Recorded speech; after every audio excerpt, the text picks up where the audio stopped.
An 8 on Your Side investigation. Trucking trouble. Licenses for thousands of truckers revoked. 8 on Your Side finds some of these truckers never should have been driving a big rig at all. A state-certified examiner tested and passed thousands of trucking students. But this examiner also took bribes from an Orlando school, passing 600 students who were not even qualified.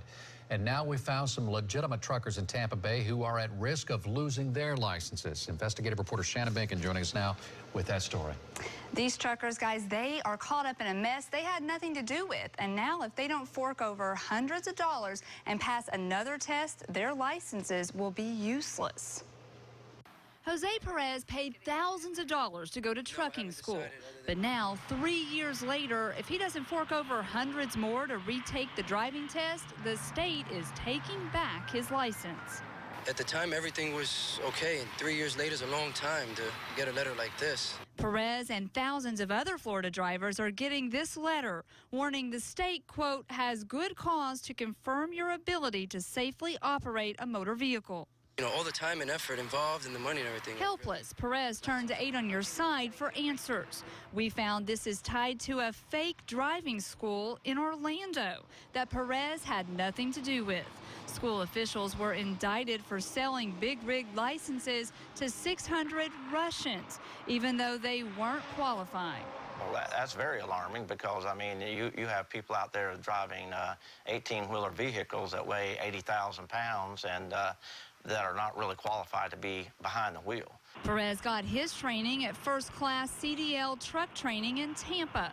It turns out one of the school's state-certified testers was the same one officials say was bribed by the Russian school. I really have no idea why he got caught up in the graft he was in. We want to know why the state is penalizing the innocent truckers. So I want the state to step in and help them out with that money.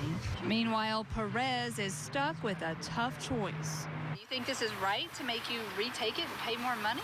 No, it's not at all. It's nothing on my end. That I did my part, you know, so I feel that I should be able to keep my license.